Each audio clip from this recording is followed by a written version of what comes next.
Good morning, Wasatch. Today's theme for our week of connection is No One is an Island. Hopefully, you received a lei when you walked into the school this morning. The Hawaiian leis are a reminder that no one needs to stand alone. We want to be connected because when we have good social connections in our lives, we are more likely to make healthy choices. Today, we want to focus on including others. We've already discussed 2 ways we can do this. 1, learn someone's name and say it when you say hello. And 2, develop empathy and compassion for others. These 2 things will reduce bullying and criticism, stop rumors and gossip, and help us create a feeling of greater unity in our school. Take a minute to consider the last time you saw someone excluded. How did you feel? Did you want to help but you were afraid your friends would leave you out too?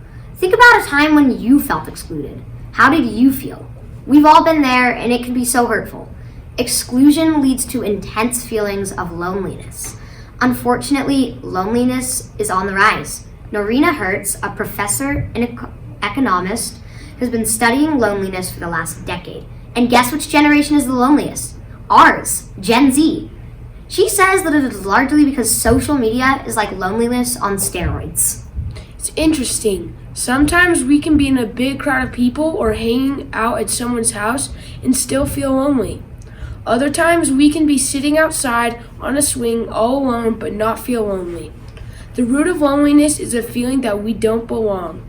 We may feel unsupported or unloved, and that is a painful feeling. So let's think about how it feels to be included.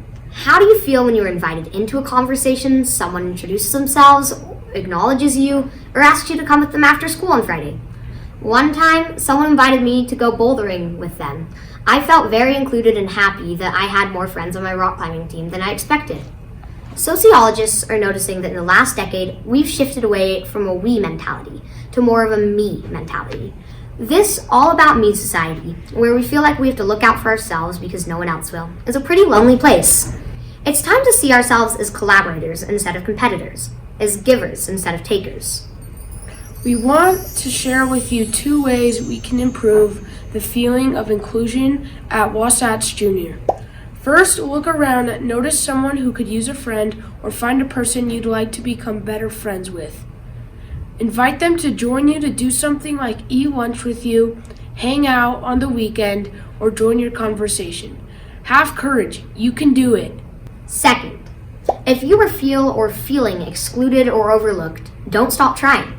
Look around for someone who might feel the same way and introduce yourself. It's hard, but keep showing up with kindness. Reach out. Remember, inclusion lifts everyone. At lunch, we'll watch a fire dancer and have the chance to learn the hula.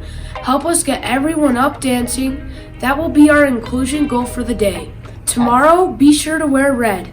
We'll be talking about creating positive habits. Wear your red shirts, red pants, red shoes, red hair ribbons, and red socks. There will be a prize at lunch for the student who wears the most red. I'm Adelaide. And I'm Simon. Remember, no one is an island. See you at lunch.